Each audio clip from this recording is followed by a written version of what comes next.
Jai Gurudev students. Students, welcome you all in the economics class. Students, in the previous class you have studied about the excess demand and deficient demand chapter.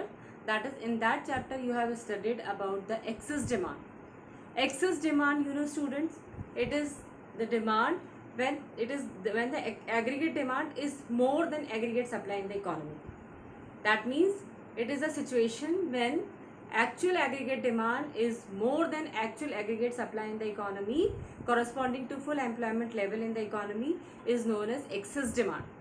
Means economy में equilibrium कब होगा? जब AD and AS will be equal, that aggregate demand and aggregate supply will be equal. That is the equilibrium level, and that equilibrium level is determined at the full employment level.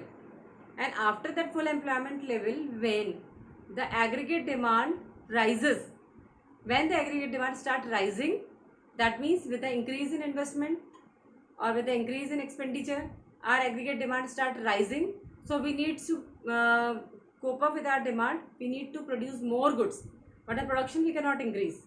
The supply will be constant because all the resources are fully utilized, and that is why the problem of excess demand start rising. That means we are not able to increase the supply, and the demand is continuously rising, and this continuous rising demand will create inflation in the economy, and that is the situation which is known as excess demand in the economy. That you have studied in the previous class, and you can understand about the what is excess demand and what are the reasons of excess demand. Now, what will be the effect on output, effect on employment, or effect on price level of this excess demand? So what is the effect?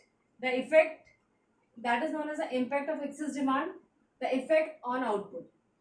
If output, there will be no change in output. Output will not be changed. Why the output will not be changed? Because already the resources are fully utilized. No excess capacity is left, so how we can increase the output?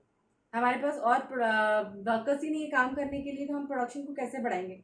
So the effect of excess demand on output is that there will be no change in the level of output.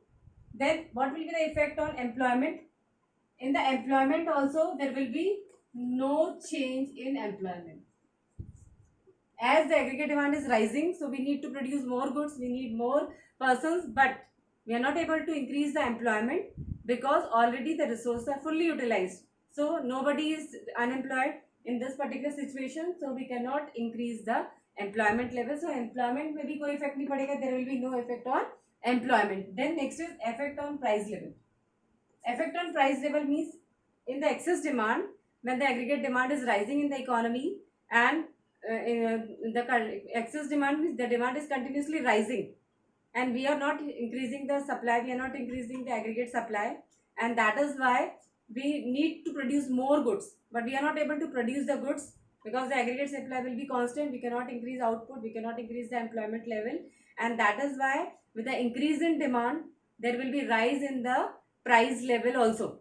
That means the price level continuously start rising. जब कोई चीज़ की demand बढ़ने लगती है, वो चीज़ available नहीं होती, तो what happen?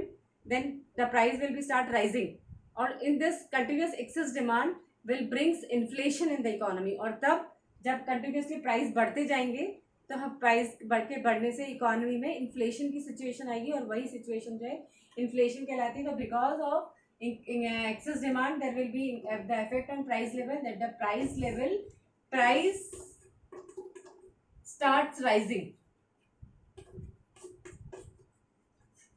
and with the increase in price, with the rise in price, there will be inflation in the economy. So this situation of excess demand is also known as the inflationary gap or inflationary situation in the economy.